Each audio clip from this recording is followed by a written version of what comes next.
Welcome the foodie kitchen માં। આજે હું તમારા માટે લઈને આવી છું ટ્રેડિશનલ ઊંધિયાની રેસીપી। તો વિડિયોને લાસ્ટ સુધી જોજો જેથી તમને ખબર પડે કે મેં ઊંધિયું કેવી રીતના બનાવ્યું છે। તમે મારી ચેનલ હજુ સબસ્ક્રાઇબ ના કરી હોય તો ચેનલને સબસ્ક્રાઇબ કરી દેજો જેથી મારા આવનારા નવા વિડિયો પહેલા તમને મળે। તો ચાલો આપણે વિડિયો શરૂ કરીએ। फ्रेंड्स, આપણે ट्रेडिशनल ઊંધિયું બનાવવા માટે હું તમને સામગ્રી જણાવી દઉં છું। મસાલો બનાવવા માટે આપણે ભરેલો મસાલો બનાવવાનો છે। તેના માટે મેં ચવાણું લીધેલું છે, સિંગદાણા લીધેલા છે, ટોપરાની છીણ લીધેલી છે અને આ શાકભાજી બધા લીધેલા છે।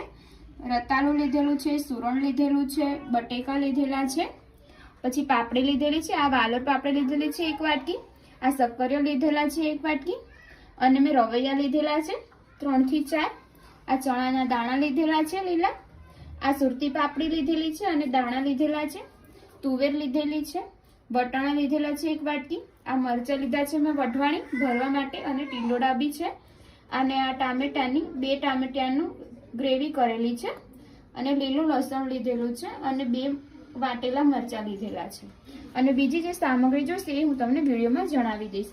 અને આપણે સાથે ઊંધિયાનો મસાલો પણ લીધેલો છે। હવે આપણે મસાલો ક્રશ કરવાનો છે। આપણે ચણાનો લોટ નથી લેવાનો એટલે મેં ચવાણો લીધેલો છે। તમે પાપડી પણ લઈ શકો છો, ગાંઠિયા પણ લઈ શકો છો,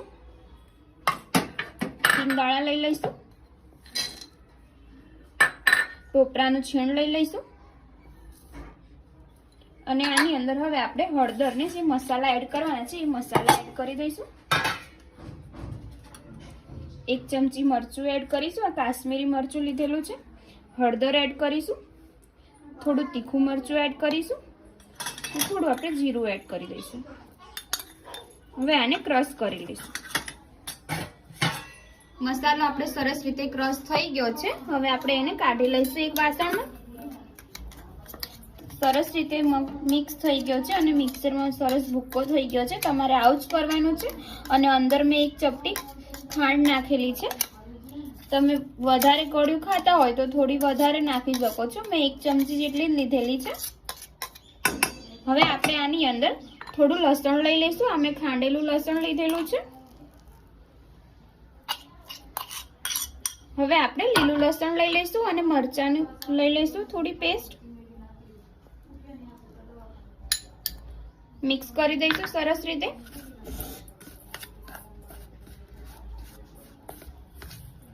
આમાં આપણે મીઠું નાખવાની જરૂર નથી કેમ કે ચવાણામાં મીઠાનો ભાગ આવે છે એટલે આપણે નાખવાની જરૂર નથી। આપણે હાથેથી મિક્સ કરી દઈશું સરસ રીતે। તમને એવું લાગે કે કોરું કોરું લાગે તો તમે થોડું તેલ નાખી શકો છો। હવે આપણે જે ભરવાના છે રવૈયા અને બટેકા એ આપણે ભરી લઈશું। સરસ થઈ ગયો છે મસાલો। હવે આપણે ભરી દઈશું રીંગણમાં। આ રીતના આપણે બટેકા અને બધું ભરી દેવાનો છે મસાલો થોડો થોડો અને જે મસાલો વધે એ આપણે ઊંધિયામાં એડ કરી દઈશું। મરચાં પણ આવી રીતના ભરી દેવાના છે અંદર। સરસ મસાલો ભરીને આપણે તળવાના છે એટલે એનું ધ્યાન રાખવાનું કે નીકળે નહીં તે રીતે આપણે મસાલો ભરીએ। આ મેં નાની બટેકી લીધેલી છે, એમાં આપણાને ફાવે તો ભરો ન કે આખી નાખી દઈશું તો પણ ચાલશે।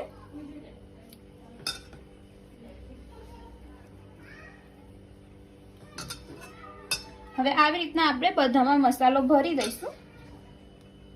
આપણો મસાલો ભરાઈ ગયો છે આમાં એટલે હવે આપણે આને સાઈડમાં મૂકી દઈશું અને આ જે મસાલો વધ્યો છે આપણે ઊંધિયામાં વાપરવાનો છે। હવે આપણે મુઠિયા બનાવી દઈશું। આ મેં મેથી લીધેલી છે મુઠિયા બનાવવા માટે અને કોથમીર લીધેલી છે। હવે આપણે આની અંદર ચણાનો લોટ નાખી દઈશું। આ મેં 2 ચમચી ચણાનો લોટ લીધેલો છે, મોટી ચમચી। હવે આપણે ઘઉંનો લોટ લઈ લઈશું, તમે ભરેલો લોટ પણ લઈ શકો છો। હવે આપણે આને મુઠિયા બનાવવાના છે। આપણે સ્વાદ અનુસાર મીઠું લઈ લઈશું, લીંબુનો રસ એડ કરી દઈશું થોડો અને આની અંદર આપણે થોડો સોડા એડ કરી દઈશું, જે મેં એડ કરી દીધો છે સોડા પહેલેથી। હવે આપણે બીજા મસાલા એડ કરી દઈશું। અડધી ચમચી હળદર એડ કરી દઈશું, 1 મોટી ચમચી ધાણા જીરું એડ કરીશું। ધાણા જીરુંનો ટેસ્ટ સારો લાગે છે એટલે આપણે વધારે નાખવાનું છે। કાશ્મીરી મરચું એડ કરીશું, થોડું આપણે તીખું મરચું એડ કરીશું, થોડો આપણે ગરમ મસાલો એડ કરીશું। હવે આપણે મિક્સ કરી દઈશું અને થોડું આપણે લસણ એડ કરી લઈશું ઉપરથી।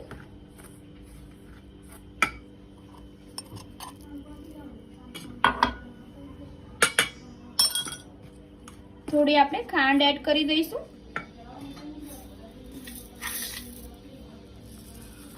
જેથી આપણા મુઠિયા સરસ બને। બધા મસાલા સરસ રીતે મિક્સ કરી અને હવે આપણે થોડું પાણી એડ કરીને લોટ બાંધી દઈશું। લોટ આપણે બાંધી દીધો છે। હવે આપણે આને મુઠિયા બનાવી લઈશું। આપણે ગોળ પણ બનાવી શકીએ છીએ અને આવી રીતના લાંબા પણ બનાવી શકીએ છીએ, નાના નાના।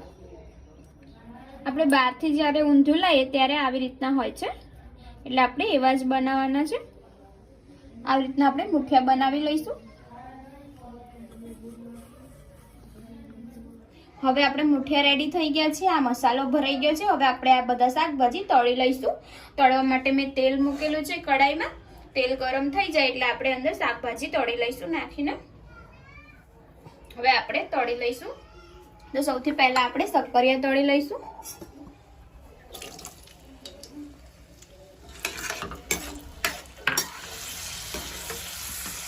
શક્કરિયા તળી ગયા છે। હવે આપણે કાઢી લઈશું એક વાસણમાં। આવી રીતના આપણે બીજા શાકભાજી તળી લઈશું। આપણે રતાળુ તળી લઈશું।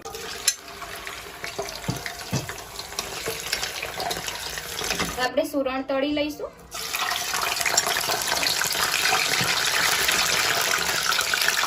આપણે મુઠિયા તળી લઈશું।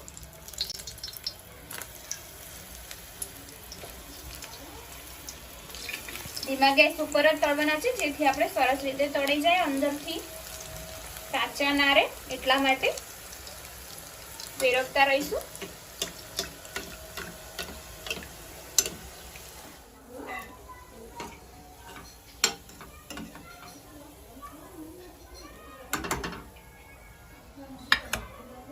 હવે આપણે બટેકા તળી લઈશું। થોડા મરચાં પણ અંદર એડ કરી દઈશું।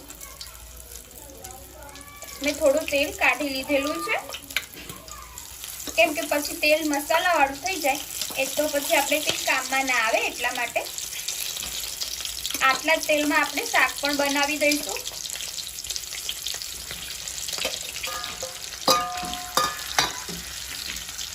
થોડા આપણે તળી લઈશું સરસ રીતે। હવે આપણે ઊંધિયું વઘારી દઈશું, એટલે આપણે રાઈ એડ કરી દઈશું, થોડી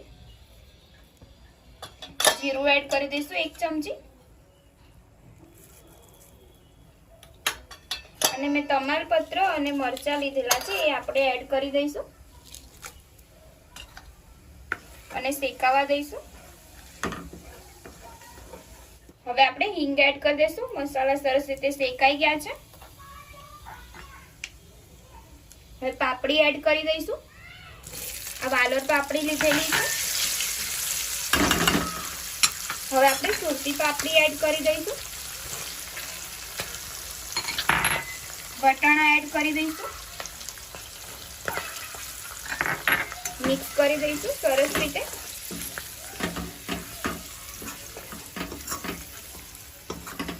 હવે આપણે દાણા એડ કરી દઈશું તુવેરના।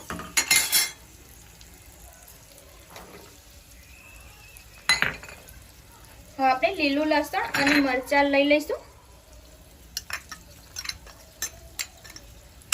મિક્સ કરી દઈશું સરસ રીતે।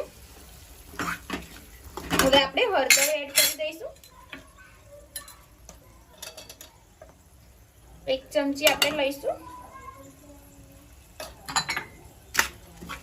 સરસ રીતે મિક્સ કરી દઈશું અને ચડવા દઈશું આને થોડી વાર।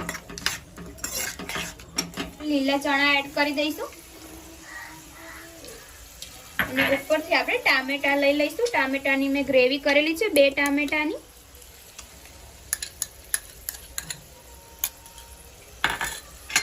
સરસ રીતે મિક્સ કરી દઈશું। આને 5-10 મિનિટ માટે આપણે ચડવા દઈશું। સરસ રીતે દાણાને બધું બફાઈ ગયું છે।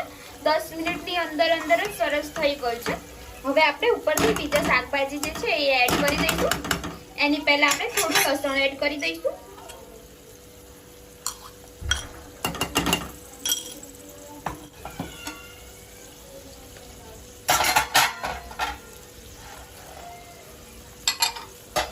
બધા શાકભાજી એડ કરી અને 10 મિનિટ જેવું ચડવા દઈશું। પાછું આપણું ઊંધિયું તમે જોઈ શકો છો સરસ રીતે તૈયાર થઈ જશે। 15 થી 20 મિનિટમાં સરસ તૈયાર થઈ જશે। થોડો આપણે મસાલો એડ કરી દઈશું। થોડું લાલ મરચું એડ કરી દઈશું। આ કાશ્મીરી મરચું મેં લીધેલું છે કલર માટે। હવે આપણે મિક્સ કરી દઈશું સરસ રીતે। થોડો આપણે ઊંધિયાનો મસાલો એડ કરી દઈશું। આનાથી બહુ સરસ ટેસ્ટ આવશે। સેજ આપણે મીઠું એડ કરવાનું છે, બહુ એડ નથી કરવાનું, કેમ કે આપણે જે મસાલો બનાવેલો છે એ આપણે એડ કરવાનો છે એટલા માટે। આપણે રીંગણને નાખી દઈશું ઉપર, આવી રીતના મૂકી દઈશું અને નીચેથી ચોટે નહીં તેનું ધ્યાન રાખવાનું છે। હવે મેં આ મસાલો છે જે આપણે વધ્યો તો ભરેવાનો મસાલો હતો એમાં થોડું પાણી નાખીને પતલું કરી દીધું છે। હવે આપણે આને નાખી દઈશું ઉપરથી।